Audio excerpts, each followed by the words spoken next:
Hi dears, triple three divine miracle Malayalam tarot card റീഡിങ്ങിലേക്ക് എല്ലാവർക്കും സ്വാഗതം. നമ്മൾ ഇന്നിവിടെ നോക്കാൻ പോകുന്നത് നിങ്ങളുടെ റിലേഷൻഷിപ്പിനെ കുറിച്ചാണ്. നിങ്ങളുടെ പേഴ്സൺ നിങ്ങളെക്കുറിച്ച് ഇപ്പോൾ എന്താണ് ചിന്തിക്കുന്നത്, അവരുടെ മനസ്സിലൂടെ കടന്നു പോകുന്ന നിങ്ങളെക്കുറിച്ചുള്ള ആഴത്തിലുള്ള ചിന്ത എന്താണ്, അവരുടെ ഇൻറ്റൻഷൻ എന്താണ്. ഇതൊരു കളക്റ്റീവ് റീഡിംഗ് ആണ്, ജനറൽ റീഡിംഗ് ആണ്. അതുകൊണ്ട് തന്നെ നിങ്ങൾക്ക് റീസണേറ്റ് ആവുന്ന കാര്യങ്ങൾ മാത്രം എടുത്താൽ മതി. ഫോഴ്സ്ഫുള്ളി നിങ്ങളുടെ ലൈഫിലേക്ക് നിങ്ങൾക്ക് ഇഷ്ടമില്ലാത്ത കാര്യങ്ങൾ ഒന്നും തന്നെ നിങ്ങൾ അട്രാക്റ്റ് ചെയ്യേണ്ടതില്ല. ഇതൊരു ടൈംലെസ് വീഡിയോ കൂടിയാണ്. നിങ്ങളിത് എപ്പോൾ കണ്ടാലും അപ്പോൾ മുതൽ നിങ്ങൾക്കിത് വാലിഡ് ആയിരിക്കും. അപ്പോൾ നിങ്ങൾ ചെയ്യേണ്ടത് നിങ്ങളുടെ പേഴ്സൺ ആരാണോ ആ വ്യക്തിയെക്കുറിച്ച് ചിന്തിക്കുക, ആ വ്യക്തിയുമായി സ്പെൻഡ് ചെയ്തിട്ടുള്ള നല്ല മൊമെൻറ്റ്സ് ഒക്കെ ഓർത്തെടുക്കുക. അപ്പോൾ നമ്മൾ റീഡിംഗ് സ്റ്റാർട്ട് ചെയ്യുകയാണ്. Dear archangels, my spirit guide, please give me the accurate reading for you. നിങ്ങൾക്ക് വേണ്ടിയിട്ട് കറക്റ്റായിട്ടുള്ള റീഡിംഗ് തരാൻ വേണ്ടിയിട്ട് ഞാൻ യൂണിവേഴ്സിനോട് പ്രേ ചെയ്യുന്നു. അപ്പോൾ നമ്മൾ ആദ്യം നോക്കാൻ പോകുന്നത് എന്താണ് അവരുടെ കറണ്ട് സിറ്റുവേഷൻ എന്നുള്ളതാണ്. അതിൽ നിങ്ങളോടുള്ള ഫീലിങ്സ് നമുക്ക് മനസ്സിലാവും, അവരുടെ അവസ്ഥ എന്താണെന്നുള്ളത് മനസ്സിലാവും. ഓക്കെ, അപ്പം നമ്മൾ കാർഡ്സ് എല്ലാം തന്നെ എടുത്തിട്ടുണ്ട്. ഇവിടെ ബോട്ടം ഓഫ് ദി ഡെക്ക് എന്ന് പറയുന്നത് ഇവിടെ നമുക്ക് കിട്ടിയിട്ടുള്ളത് സ്ട്രെസ് എന്നുള്ളതാണ്. അപ്പോൾ നിങ്ങളുടെ പേഴ്സൺ നിങ്ങളിത് കാണുന്ന ഈ ഒരു സമയവും വളരെയധികം സ്ട്രെസ് സിറ്റുവേഷനിലാണ്. അവർക്ക് ഒരുപാട് സ്ട്രെസ് ഉണ്ടാവുന്നുണ്ട്. ഒരുപക്ഷെ നിങ്ങൾ കാരണമായിരിക്കാം, നിങ്ങൾ അവർക്ക് സ്ട്രെസ് കൊടുക്കുന്നുണ്ടാവും, അല്ലെങ്കിൽ മറ്റാരെങ്കിലും ഈ ഒരു റിലേഷൻഷിപ്പിലേക്ക് അവർക്ക് ഒരുപാട് സ്ട്രെസ് കൊടുക്കുന്നുണ്ടാവും. ഇവിടെ എന്തെങ്കിലും ഒരു സോഴ്സ് ഈ ഒരു റിലേഷൻഷിപ്പ് സ്റ്റാർട്ട് ചെയ്യാൻ ഉണ്ടോ എന്നുള്ളത് അവർ നോക്കുകയാണ്, വളരെ സൂക്ഷ്മമായിട്ട് നോക്കുന്നുണ്ട്. അതുപോലെ തന്നെ നിങ്ങളെയും വേറൊരാളെയും ഇവർ കമ്പയർ ചെയ്യുന്നുണ്ട്. ആ ഒരു സിറ്റുവേഷൻ ഇവിടെ ഉണ്ട്. ആരാണ് ബെറ്റർ എന്നുള്ള ഒരു ചിന്ത അവർക്ക് വരുന്നുണ്ട്. പക്ഷെ അവർക്കൊരു തിരിച്ചറിവ് ഉണ്ടായിട്ടുണ്ട് ഈ ഒരു റിലേഷൻഷിപ്പിൽ. അതായത് നിങ്ങളെ എന്തിനാണ് കണ്ടുമുട്ടിയത്, നിങ്ങൾക്ക് അവരുടെ ജീവിതത്തിൽ ഉണ്ടാകുന്ന ആ ഒരു സ്ഥാനം എന്താണ് ഒക്കെ അവർക്ക് ഒരു അവയർനെസ് കിട്ടിയിട്ടുണ്ട്. പക്ഷേ അവർ വളരെ ദുഃഖത്തിലാണ്. അതായത് മറ്റാരൊക്കെയോ ഇവരെ കൺട്രോൾ ചെയ്യുന്നുണ്ട്. എന്തായാലും അവരൊട്ടും സന്തോഷത്തിലല്ല, ദുഃഖത്തിൻ്റെ എക്സ്ട്രീം ലെവലിലാണ് ആ ഒരു പേഴ്സൺ ഉള്ളത്. ഒരു പക്ഷേ നിങ്ങളെ നഷ്ടപ്പെടുമോ എന്നുള്ളൊരു ഭയം കൊണ്ടായിരിക്കാം, അല്ലെങ്കിൽ ഓൾറെഡി നിങ്ങളിപ്പോൾ അകന്ന് നിൽക്കുകയായിരിക്കാം, അവർക്ക് നിങ്ങളെ നഷ്ടപ്പെട്ടിട്ടുണ്ടാകും. ഇവിടെ നമുക്ക് അവരുടെ കറണ്ട് ഫീലിങ്സ് എന്താണെന്നുള്ളത് നോക്കാം. ഇവിടെ എന്തായാലും ഈ ഒരു റിലേഷൻഷിപ്പിൽ അവർക്കൊരു അവെയർനെസ് ഉണ്ടാവുന്നുണ്ട്, ഒരു തിരിച്ചറിവ് വരുന്നുണ്ട്. നിങ്ങൾ ഈ ഒരു റിലേഷൻഷിപ്പിൽ വേണം എന്നതാവാം ആ ഒരു തിരിച്ചറിവ്. അല്ലെങ്കിൽ മറ്റാരെങ്കിലും വെച്ച് നിങ്ങളെ കമ്പയർ ചെയ്തപ്പോൾ നിങ്ങൾ ബെറ്റർ ആണെന്ന് തോന്നിയിട്ടുണ്ടാവാം. യെസ്, ഇവിടെ നമുക്ക് അവരുടെ കറണ്ട് ഫീലിങ്സ് എന്താണെന്നുള്ളത് നോക്കാം. ബോട്ടം ഓഫ് ദി ഡെക്ക് എന്ന് പറയുന്നത് അവർക്ക് പാഷനേറ്റ് ആയിട്ടുള്ള എന്തോ ഒരു കാര്യത്തിന് പിന്നാലെ അവർ ഓടി വരുന്നുണ്ട്, അത് നിങ്ങളാണ്. അതുപോലെ തന്നെ ഈ ഒരു വ്യക്തിയിൽ നിന്ന് നിങ്ങൾക്ക് മെസ്സേജ് നിങ്ങൾ പ്രതീക്ഷിക്കുന്നുണ്ടെങ്കിൽ ഉടനെ തന്നെ നിങ്ങൾക്ക് മെസ്സേജ് കിട്ടുകയോ അല്ലെങ്കിൽ ആ ഒരു വ്യക്തിയെക്കുറിച്ച് ഒരു അറിവ് നിങ്ങൾക്ക് വരികയോ ചെയ്യുന്നുണ്ട്. അപ്പോൾ എവിടെ നിന്നോ ഒരു വ്യക്തിയോടുള്ളൊരു സന്ദേശം വരുന്നുണ്ട്. ഈ ഒരു റിലേഷൻഷിപ്പ് സ്റ്റാർട്ട് ചെയ്യാൻ അവർ ആഗ്രഹിക്കുന്നു. ചില സത്യങ്ങൾ നിങ്ങളോട് തുറന്നു പറയാൻ അവർ ആഗ്രഹിക്കുന്നു. അപ്പോൾ സത്യങ്ങൾ തുറന്നു പറഞ്ഞ് റിലേഷൻഷിപ്പ് സ്റ്റാർട്ട് ചെയ്യാനാണ് അവർ ആഗ്രഹിക്കുന്നത്.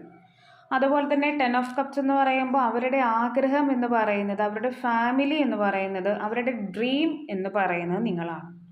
നിങ്ങളോടൊപ്പം ജീവിക്കാനാണ് അവർ ഇഷ്ടപ്പെടുന്നത്. 10 ഓഫ് കപ്സ് എന്ന് പറയുമ്പോൾ 10ൽ 10 കപ്പ് നിങ്ങൾക്ക് നൽകാൻ അവർ ആഗ്രഹിക്കുന്നുണ്ട്. നിങ്ങളാണ് അവരുടെ സ്വപ്നം, നിങ്ങളാണ് അവരുടെ ഫാമിലി. അതുപോലെ തന്നെ 4 ഓഫ് വാൻഡ്സ് എന്ന് പറയുമ്പോൾ സ്റ്റേബിളായിട്ട് മുന്നോട്ട് പോകാൻ ആഗ്രഹിക്കുന്നു. അവിടെ വിവാഹത്തെ കാണിക്കുന്നുണ്ട് ആ ഒരു കാർഡ്. അതുപോലെ തന്നെ കമ്മിറ്റ്മെൻറ്റിനെ കാണിക്കുന്നുണ്ട്, റീയൂണിയനെ കാണിക്കുന്നുണ്ട്. അതായത് അവിടെ വേറൊരു അർത്ഥം കൂടി ഉണ്ട്, നിങ്ങളാണ് അവരുടെ സന്തോഷം എന്നുള്ളത്. ഇവിടെ നിങ്ങൾ വളരെയധികം ഡൗൺ ടു എർത്ത് ആയിട്ടുള്ളൊരു പേഴ്സണാണ്. അവരെ സ്നേഹിക്കാൻ നിങ്ങൾക്ക് മാത്രമേ പറ്റൂ. നിങ്ങളുടെ സ്നേഹം അവർ തിരിച്ചറിഞ്ഞു കഴിഞ്ഞു. വേറെ ആരും ഈ ഒരു റിലേഷൻഷിപ്പിൽ സപ്പോർട്ട് ചെയ്യുന്നില്ലെങ്കിലും നിങ്ങൾ പരസ്പരം സ്നേഹത്തിലാണ് എന്നവർ ചിന്തിക്കുന്നുണ്ട്. പക്ഷേ ഇപ്പോൾ ഈ ഒരു റിലേഷൻഷിപ്പ് മുന്നോട്ട് പോകാൻ ചില തടസ്സങ്ങളുണ്ട്. ഒരുപാട് ഓൺ ആൻഡ് ഓഫ് സിറ്റുവേഷനിലൂടെ ഈ ഒരു റിലേഷൻഷിപ്പ് കടന്നു പോയിട്ടുണ്ട്. ഈ ഒരു റിലേഷൻഷിപ്പ് മുന്നോട്ട് കൊണ്ടുപോകാൻ ചില ധൈര്യക്കുറവ് ആ ഒരു പേഴ്സണുണ്ട്. പക്ഷെ നിങ്ങളെക്കുറിച്ചുള്ള മെമ്മറീസ് ഉണ്ടാവുന്നുണ്ട്. നിങ്ങളെ സദാസമയവും അവർ ഓർക്കുന്നുണ്ട്. നിങ്ങളെ അവർക്ക് മറക്കാൻ കഴിയില്ല. ഇതൊരു സോൾമേറ്റ് കണക്ഷനാണ്. ഈ ഒരു വ്യക്തിയെ നിങ്ങൾക്ക് ഒരുപക്ഷെ നേരത്തെയുള്ള ജന്മത്തിൽ അറിയാമായിരിക്കാം. അല്ലാന്നുണ്ടെങ്കിൽ ഈ ഒരു വ്യക്തിയെ നിങ്ങൾക്ക് ഏതെങ്കിലും തരത്തിൽ നേരത്തെ തന്നെ അറിയാം. ചിലപ്പോൾ ചൈൽഡ്ഹുഡ് ഫ്രണ്ടായിരിക്കാം, ഒരേ നാട്ടുകാരോ അല്ലെങ്കിൽ ഫാമിലി അടുപ്പമുള്ളവരോ കോളേജ് മേറ്റ്, സ്കൂൾ മേറ്റ് ഒക്കെ ആയിരിക്കാനുള്ളൊരു സാധ്യതയുണ്ട്. അവർ നിങ്ങളെ സദാസമയവും ഓർക്കുന്നുണ്ട്. ഇവിടെ ഒരു റീയൂണിയനും അവർ ആഗ്രഹിക്കുന്നു. ഇപ്പോൾ നിങ്ങൾ സെപ്പറേറ്റ് ആയിട്ട് നിൽക്കുന്ന ഒരു സിറ്റുവേഷൻ ആണെന്നുണ്ടെങ്കിൽ നിങ്ങളുമായിട്ടൊരു റീയൂണിയൻ വേണമെന്ന് ഇവർ ആഗ്രഹിക്കുന്നുണ്ട്. അതുപോലെ തന്നെ സ്ട്രോങ് കമ്മിറ്റ്മെൻ്റാണ് അവർ ആഗ്രഹിക്കുന്നത്. സ്റ്റേബിളായിട്ട് മുന്നോട്ട് പോകാനാണ് ആഗ്രഹിക്കുന്നത്. ഇവിടെ ട്രാപ്ഡ് ഇൻ ഫിയർ എന്ന് പറയുമ്പോൾ അവർ ചില കാര്യങ്ങളെ ഭയപ്പെടുന്നുണ്ട്. ചില വ്യക്തികളെ, സിറ്റുവേഷനെ ഒക്കെ അവർ ഭയപ്പെടുന്നുണ്ട്. മുന്നോട്ട് പോകാനൊരു ധൈര്യക്കുറവുണ്ട്. അല്ലെങ്കിൽ ചില പ്രത്യേക സാഹചര്യത്തിൽ ഇപ്പോൾ അവർ കുടുങ്ങിക്കിടക്കുന്നുണ്ടാവും. അപ്പോൾ ആ ഒരു സിറ്റുവേഷനിൽ നിന്ന് പുറത്ത് കിടക്കണമെന്നുണ്ടെങ്കിൽ സമയം അവർക്ക് ആവശ്യമാണ്. അപ്പോൾ അവർക്ക് ഭയമുണ്ട് മുന്നോട്ട് പോകാനായിട്ട്. വളരെയധികം ഇൻറ്റ്യൂട്ടീവായിട്ടുള്ളൊരു പേഴ്സണാണ് നിങ്ങളുടെ വ്യക്തി എന്ന് പറയുന്നത്. അതുപോലെ തന്നെ ഇവിടെ അവർക്ക് പേഴ്സണലി ഒരുപാട് പ്രശ്നങ്ങളുണ്ട്. അവർ ഒരു പ്രശ്നം തീരുമ്പോൾ അടുത്ത പ്രശ്നം അവർക്ക് ഉണ്ടായിക്കൊണ്ടിരിക്കുന്ന ഒരു സിറ്റുവേഷനാണുള്ളത്. ചിലപ്പോൾ കരിയറിലായിരിക്കാം, ബിസിനസ്സിലായിരിക്കാം. ഇനി മറ്റുള്ള ആൾക്കാരും ഈ ഒരു റിലേഷൻഷിപ്പിൽ പ്രശ്നങ്ങൾ ഉണ്ടാക്കുന്നുണ്ട്. അതായത് ഇവർക്ക് തമ്മിൽ ഒരുപാട് പ്രശ്നങ്ങളുണ്ട്. ഇവർക്കും നിങ്ങൾക്കും തമ്മിൽ ഒരുപാട് പ്രശ്നങ്ങളുണ്ട്. മറ്റുള്ള ആൾക്കാരുടെ ഈവിൾ ഐ, ബ്ലാക്ക് ഐ ഒക്കെയും ഈ ഒരു റിലേഷൻഷിപ്പിനെ അഫക്റ്റ് ചെയ്യുന്നുണ്ട്. അപ്പോൾ മറ്റുള്ളവരുണ്ടാക്കുന്ന പ്രശ്നങ്ങളുണ്ട്, നിങ്ങൾക്ക് തമ്മിൽ പ്രശ്നങ്ങളുണ്ട്. അപ്പോൾ അത്രയും സിറ്റുവേഷൻസ് ഈ ഒരു റിലേഷൻഷിപ്പിനെ അഫക്റ്റ് ചെയ്യുന്നുണ്ട്. പക്ഷേ അവർ നിങ്ങളിൽ നിന്ന് മനഃപൂർവ്വം ഇപ്പോൾ മാറി നിൽക്കുന്നുണ്ടാവും. അല്ലാന്നുണ്ടെങ്കിൽ സെൽഫ് റെസ്പെക്റ്റ് കരുതി നിങ്ങൾ അവരിൽ നിന്ന് മാറിപ്പോയിട്ടുണ്ടാവും. അതായത് ഈ ഒരു റിലേഷൻഷിപ്പ് എങ്ങനെ ഞാൻ മുന്നോട്ട് പോകും എന്നറിയാതെ മനഃപൂർവ്വം മാറി നിൽക്കുന്ന ഒരു സിറ്റുവേഷൻ. ഒരുപക്ഷെ അവരുടെ ആ ഒരു പിന്മാറൽ നിങ്ങളേറെ വേദനിപ്പിച്ചിട്ടുണ്ടാവാം. ചിലപ്പോൾ ഈ ഒരു റിലേഷൻഷിപ്പിൻ്റെ ഇപ്പോഴത്തെ അവസ്ഥ അതായിരിക്കാം. പക്ഷേ ഇപ്പോൾ അവർ മനസ്സിലാക്കുകയാണ് നിങ്ങളാണ് ഫാമിലി, നിങ്ങളുമൊത്ത് മുന്നോട്ട് പോവുക എന്നുള്ളതാണ് അവരുടെ ദൗത്യം എന്നുള്ളത് അവർ മനസ്സിലാക്കുകയാണ്. അതായത് നിങ്ങളുമായിട്ടൊരു കുടുംബം അല്ലെങ്കിൽ ഒരു റീയൂണിയൻ ഒക്കെ വേണം, നിങ്ങൾ അടുത്ത് വേണം എന്നുള്ളൊരു ചിന്ത അവർക്ക് ഇപ്പോഴുണ്ടായിട്ടുണ്ട്. അതായത് നിങ്ങൾ കൂടെ ഉണ്ടെങ്കിൽ അവർക്ക് എപ്പോഴും നന്മയായിരിക്കും ഉള്ളത്. നിങ്ങളെ അവരുടെ ലക്കി ചാമായിട്ട് അവർ കാണുകയാണ്. നമുക്ക് നോക്കാം, ഈ ഒരു റിലേഷൻഷിപ്പിൽ സ്റ്റെബിലിറ്റിയാണ് ഉണ്ടാകുന്നത്. ഫ്യൂച്ചറിൽ ഈ ഒരു റിലേഷൻഷിപ്പിൽ അവർക്ക് എന്തായാലും ഒരു സ്റ്റെബിലിറ്റി നിങ്ങൾക്ക് തരാൻ പറ്റും. അതുപോലെ തന്നെ അവരൊരുപാട് കാര്യങ്ങൾ നിങ്ങളിൽ നിന്ന് ഹൈഡ് ചെയ്യുന്നുണ്ട്. ഒരിക്കലും ഓപ്പൺ ആകുന്നില്ല അവർ നിങ്ങൾക്ക് മുന്നിൽ. പക്ഷേ ഒരു റീയൂണിയൻ എന്തായാലും നിങ്ങൾ തമ്മിൽ ഉണ്ടാവും. പക്ഷെ അവരുടെ ഹൈഡ് ചെയ്യുന്ന ഒരു നേച്ചർ അത് മാറില്ല ഒരിക്കലും. നിങ്ങൾ ആഗ്രഹിച്ചതിനേക്കാളും വലിയ മാറ്റത്തിലൂടെ ഈ റിലേഷൻഷിപ്പ് കടന്നു പോകുന്നു. പക്ഷേ അവരുടെ ആ ഒരു മറച്ചു പിടിക്കുന്ന സ്വഭാവത്തിൽ വ്യത്യാസമൊന്നും ഉണ്ടാവില്ല. അത് അങ്ങനെ തന്നെ തുടരാനുള്ള സാധ്യതയാണുള്ളത്. അവർക്ക് നിങ്ങളോട് സീക്രട്ടായിട്ട് എന്താണ് പറയാനുള്ളത് നമുക്ക് നോക്കാം. ഇവിടെ നമുക്ക് കിട്ടിയിട്ടുള്ളത് ഡെസ്റ്റിനി എന്നുള്ളതാണ്. അപ്പോൾ ഈ ഒരു പേഴ്സൺ അറിയാം നിങ്ങൾ അവരുടെ ഡെസ്റ്റിനിയാണ്. പക്ഷേ നിങ്ങളിലേക്ക് എത്താനുള്ള ഒരു വഴി അവർക്ക് കണ്ടെത്താനാവുന്നില്ല. അപ്പോൾ അവർ നിങ്ങളോട് പറയുകയാണ്, നീയാണ് എൻ്റെ ഡെസ്റ്റിനി എന്നുള്ളത് ഞാൻ വളരെയധികം മനസ്സിലാക്കുകയാണ്. പക്ഷേ എനിക്ക് എങ്ങനെ നിൻ്റെ അടുത്തേക്ക് എത്തും എന്നുള്ളത് അറിയില്ല എന്നുള്ളത്. ഇവിടെ ഡിസിഷൻ എടുക്കാനായിട്ട് എനിക്ക് സാധിക്കുന്നില്ല. അതാണ് നമ്മൾക്കിടയിൽ സംഭവിച്ചത്. അതേപോലെ തന്നെ നീ ഒരുപാട് ക്വസ്റ്റ്യൻസ് എന്നോട് ചോദിച്ചു, എന്നെ ഒരുപാട് പ്രശ്നത്തിൽ അകപ്പെടുത്തി. അതാണ് ഞാൻ നിന്നിൽ നിന്നും മാറി നിൽക്കുന്നത്. പക്ഷേ ഞാൻ നിനക്ക് വേണ്ടി ഒരു പുതിയൊരു ഡോർ ഓപ്പൺ ആക്കിയിട്ടുണ്ട്. ഞാൻ തീർച്ചയായിട്ടും നിനക്കായി സത്യങ്ങൾ പറയും. അപ്പോൾ അവരെന്തായാലും നിങ്ങളുമായിട്ടുള്ള റിലേഷൻഷിപ്പ് പുതിയതായിട്ട് സ്റ്റാർട്ട് ചെയ്യാൻ ആഗ്രഹിക്കുന്നു എന്നുള്ളതാണ്. അതായത് ഈ ഒരു റിലേഷൻഷിപ്പ് പുതിയൊരു വഴിത്തിരിവിലേക്കാണ് പോകുന്നത്. അതായത് ഈ ഒരു റിലേഷൻഷിപ്പിൽ പുതിയൊരു ഡോർ നിങ്ങൾക്ക് മുന്നിൽ ഓപ്പൺ ആവുകയാണ്. അത് തീർച്ചയായിട്ടും സമാധാനത്തിൻ്റെയും സന്തോഷം നിറഞ്ഞ ഒരു ജീവിതത്തിൻ്റെയും ആയിരിക്കും. അതായത് നിങ്ങളുടെ റിലേഷൻഷിപ്പിനെ ഓർത്ത് ഒരു സമാധാനമില്ലാത്ത ഒരു സ്ഥിതിയിലാണ് നിങ്ങളിത് കാണുന്നതെങ്കിൽ നിങ്ങളിലേക്ക് വരുന്നത് സമാധാനമാണ്, സന്തോഷമാണ് വരുന്നത്. ഇനി അവരുടെ സോൾ മെസ്സേജസ് നമുക്ക് നോക്കാം. You are more than just a friend. നീ ഒരിക്കലും എനിക്കൊരു ഫ്രണ്ട് മാത്രമായിരുന്നില്ല. You are the most precious gift of god for me. എനിക്ക് ദൈവം നൽകിയ ഏറ്റവും മോസ്റ്റ് പ്രഷ്യസ് ആയിട്ടുള്ള ഒരു ഗിഫ്റ്റായിട്ടാണ് നിന്നെ ഞാൻ കാണുന്നത്. I feel the same for you. നീ എന്താണോ എന്നെക്കുറിച്ച് ചിന്തിക്കുന്നത് അതേ ഫീലിംഗ് തന്നെയാണ് എനിക്കിപ്പോൾ നിങ്ങളോടുള്ളത്. ഈ ഒരു പേഴ്സണിൻ്റെ നെയിം നമുക്ക് നോക്കാം. നെയിമിൽ വരുന്ന ലെറ്റേഴ്സ് ടി ആവാം, വൈ എന്ന് കിട്ടിയിട്ടുണ്ട്, എഫ് എന്നാണ് കിട്ടിയിട്ടുള്ളത്, കെ എന്നാണ് കിട്ടിയിരിക്കുന്നത്, സി, ക്യു എന്ന് കിട്ടിയിട്ടുണ്ട്, എൽ, ഐ, ആർ, ജി എന്നാണ് കിട്ടിയിട്ടുള്ളത്. അപ്പോൾ ഇതൊക്കെയാണ് പേഴ്സൻ്റെ നെയിമിൽ ലെറ്റേഴ്സ് ആയിട്ട് നമുക്ക് കിട്ടിയിരിക്കുന്നത്. നിങ്ങൾക്കത് റീസണേറ്റ് ആവുന്നുണ്ടോ എന്നുള്ളത് നോക്കുക. ഇനി നമുക്ക് എടുക്കാനുള്ളത് പ്ലേസസ് ആണ്. ഇവിടെ കോട്ടയം എന്ന് കിട്ടിയിട്ടുണ്ട്,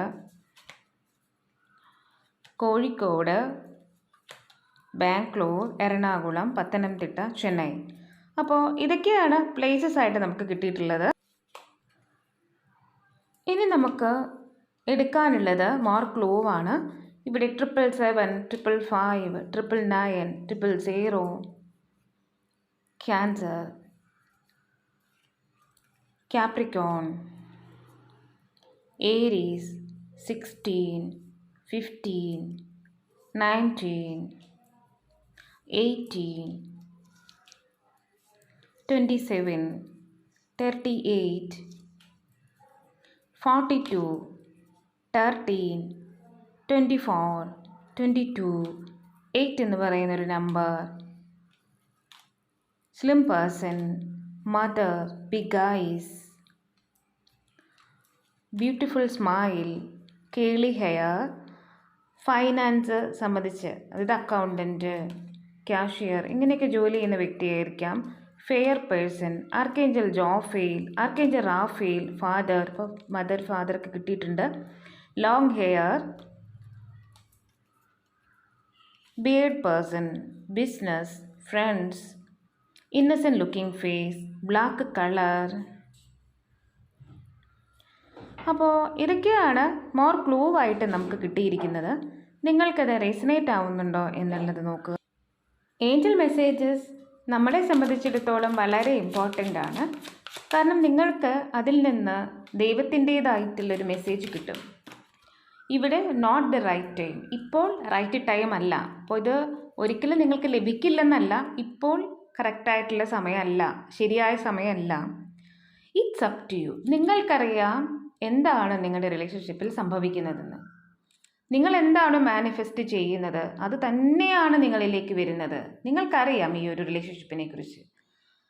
നിങ്ങളുടെ ഇന്നർ വോയിസ് നിങ്ങളോട് ചില കാര്യങ്ങൾ പറയുന്നുണ്ട്, അതുപോലെ തന്നെയാണ് സംഭവിക്കുക.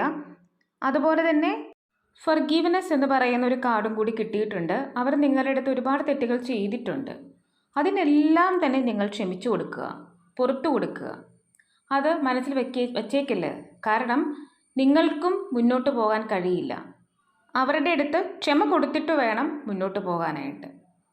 അപ്പോൾ ഫൊർഗീവ് ചെയ്ത് കൊടുക്കുക എന്ന് പറയുന്നുണ്ട്. ഇനി ഇത് നിങ്ങളുടെ പേഴ്സണൽ മെസ്സേജ് ആണെങ്കിൽ നിങ്ങൾക്ക് ആരോടെങ്കിലും ദേഷ്യം ഉണ്ടെങ്കിൽ അവരുടെ അടുത്ത് എല്ലാം ക്ഷമിക്കുക.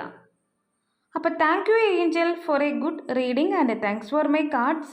അപ്പോൾ ഇതൊക്കെയാണ് നിങ്ങൾക്കുള്ള റീഡിംഗ്. നിങ്ങൾക്ക് എൻ്റെ റീഡിംഗ് ഇഷ്ടമാവുകയാണെങ്കിൽ ലൈക്ക് ചെയ്യുക, ഷെയർ ചെയ്യുക, സബ്സ്ക്രൈബ് ചെയ്യുക. നിങ്ങളുടെ സപ്പോർട്ടാണ് എപ്പോഴും എൻ്റെ മോട്ടിവേഷൻ. അതുപോലെ തന്നെ നിങ്ങൾ ഇതുവരെ എനിക്ക് തന്നിട്ടുള്ള എല്ലാ സപ്പോർട്ടിനും ഞാൻ ഗ്രാറ്റിറ്റ്യൂഡ് പറയുന്നു, ദൈവത്തോടും നിങ്ങളോടും. ആർക്കെങ്കിലും പേഴ്സണൽ റീഡിംഗ് ആവശ്യമുണ്ടെങ്കിൽ ഡിസ്ക്രിപ്ഷൻ ബോക്സിലോ അല്ലെങ്കിൽ സ്ക്രീനിലോ കാണുന്ന നമ്പറിൽ നിങ്ങൾക്ക് എന്നെ വാട്സപ്പ് മെസ്സേജ് ചെയ്യാവുന്നതാണ്. ഞാനിടുന്ന വീഡിയോസ് എല്ലാം തന്നെ കിട്ടുന്നതിന് വേണ്ടി സബ്സ്ക്രൈബ് ചെയ്യുന്നതിനൊപ്പം തന്നെ അടുത്ത് കാണുന്ന ഒരു കുഞ്ഞു ബെല്ലൈക്കൺ കൂടി ഒന്ന് പ്രസ് ചെയ്തേക്കുക. മറ്റൊരു വീഡിയോയിൽ കാണുന്നത് വരെ ബായ്, ലവ് യു ഓൾ.